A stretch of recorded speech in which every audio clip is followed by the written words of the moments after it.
विवाह के बाद हर किसी की यही इच्छा होती है कि उसका विवाही जीवन बिना किसी क्लेश के निकले, परंतु ऐसा बहुत कम होता है। अनेक पति पत्नियों का जीवन विभिन्न प्रकार के विषयों पर लड़ते झगड़ते ही व्यतीत हो जाता है। अनेक पति पत्नियों का विवाह जो है डाइवोर्स की स्थिति तक जा पहुंचता है। उनके विवाही जीवन से इस कलह के कारण उनके सुख गायब हो जाते हैं। इसलिए आपको यहाँ कुछ ऐसे उपाय मैं बताने जा रहा हूँ जिनके माध्यम से आप अपना विवाही जीवन सुखमय बना सकते हैं। तो चलिए शुरू करते हैं। पहला उपाय, सोते समय किसी सफ़ेद कागज में थोड़ा सा कपूर रखें और सुबह यानी कि प्रातः उसे घर से बाहर जला दें। इससे भी घर में शांति के साथ आर्थिक संपन्नता आती है। दूसरा उपाय, घर में यदि पति पत्नी में मतभेद हो अथवा प्रेम की कमी हो अथवा आप घर में और अधिक प्रेम चाहते हैं तो आप यह उपाय प्रथम मंगलवार से शुरू करें।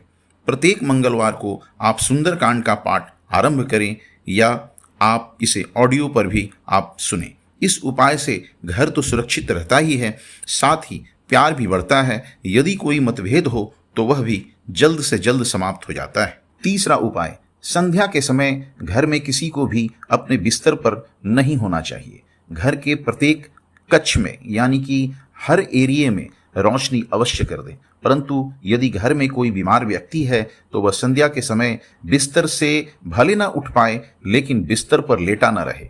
वह चाहे तो किसी सहारे से बेड पर यानी कि बिस्तर पर बैठा रह सकता है। चौथा उपाय, घर में बनने वाली पहली रोटी गाय को अवश्य दें।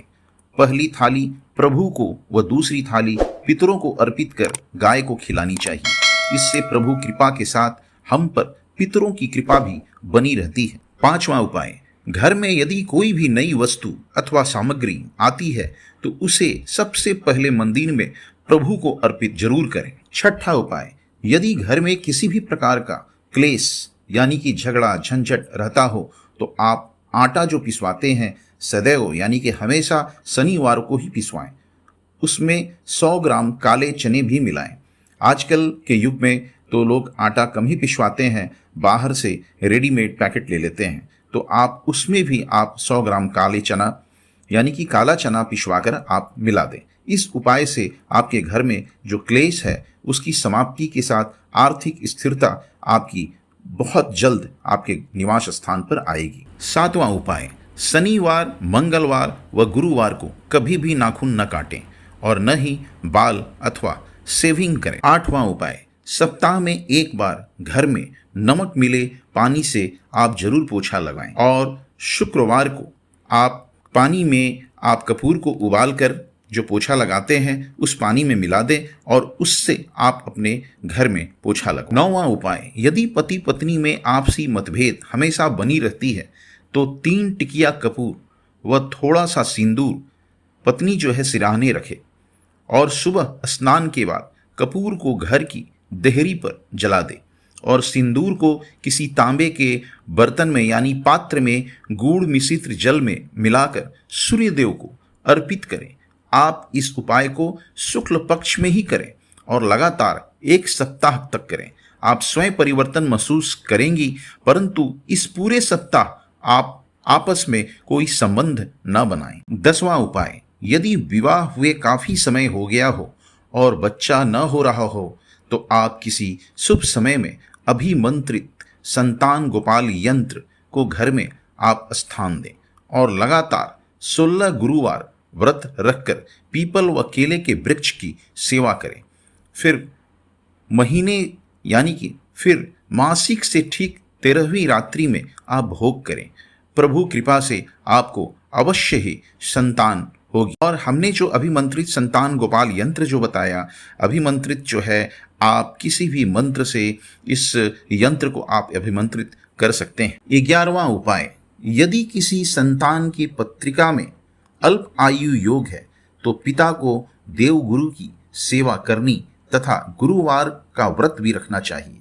यह व्रत आप अपनी संतान की रक्षा के लिए भी रख सकते हैं। 12वां उपाय, पति हमेशा केसर मिश्रित दूध का सेवन करे तथा काम के लिए जाते समय केसर जीभ पर लगाएं तथा पत्नी अपने हाथों में कोशिश करे कि सोने की चूड़ियां धारण करें। अगर सोने की चूड़ियां नहीं हो सकती हैं तो सोने की तरह ही कोई चूड़ियां आप जरूर धारण करें। सुख शांति आपके घर में बनी रहेगी। 13वां उपाय, पत्नी नियमित रूप से सुबह उठते ही घर के मुख्य द्वार पर 1 लोटा जल डाले, स्नान के बाद पूजा पाठ करे तथा मुख्य द्वार पर हल्दी से स्वास्तिक व ओम बनाएं। इस उपाय से घर में सुख शांति बनी रहती है और घर के स्वामी की उन्नति में कोई बाधा नहीं आती है। 14वां उपाय, विवाह के बाद लगातार 43 दिन तक 9 साल से कम की आयु की कन्या को गाय का दूध पिलाने से समय से सुंदर संतान होने का योग बनता है। यह उपाय वह लोग भी कर सकते हैं जिनको संतान की बाधा है या संतान न हो रहा। 15वां उपाय, यदि घर में किसी भी प्रकार के क्लेश झगड़े झंझट होते हो अथवा आप अपनी मेहनत के अनुसार उन्नति नहीं कर पा रहे हो तो आप यह उपाय अवश्य करें। शुक्ल पक्ष के शुक्रवार से आप यह उपाय आरंभ करें।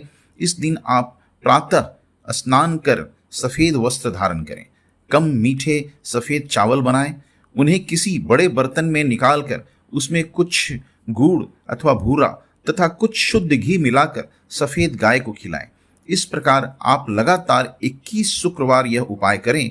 कुछ ही समय बाद आप महसूस करेंगे कि आपके घर में समस्त प्रकार के झगड़े झंझट क्लेश समाप्त हो गए हैं और घर का प्रत्येक सदस्य उन्नति की राह पर चल रहा है। 16वां उपाय, यदि आप हर उपाय करके थक चुके हैं परंतु आपके घर से क्लेश जा नहीं रहा है, हमेशा झगड़े झंझट, कोई भी व्यक्ति आपके घर का व्यक्ति उन्नति नहीं कर पा रहा है, आप पति पत्नी में हमेशा क्लेश बना रहता है, हमेशा कुछ न कुछ आपके घर में हो रहा है, तो आप यह उपाय जरूर करें। आपके घर में जरूर अशुभ हवा का एहसास होता होगा। यदि घर में आपको किसी भी अशुभ हवा का एहसास हो रहा हो तो आप प्रथम मंगलवार को घर के मंदिर में बैठकर तांबे के बर्तन में गंगा जल रखकर श्री हनुमते नमः का 108 बार जाप करें। जाप के बाद उस जल को पूरे घर में छिड़क दें। अगले दिन इसी प्रकार से जल में ओम दुम दुर्गाय नमः का 108 बार जाप कर जल को घर में छिड़क दें। अगले दिन अर्थात गुरुवार को जल में थोड़ी सी हल्दी व धनिया मिलाकर श्री गुरुदेवाय नमः का 108 बार जाप कर पुनः घर में छिड़क दें। इस उपाय से आप कुछ ही समय में महसूस करेंगे कि आपके घर में शांति के साथ प्रेम भी वास कर गया और आप सभी उन्नति भी कर रहे हैं।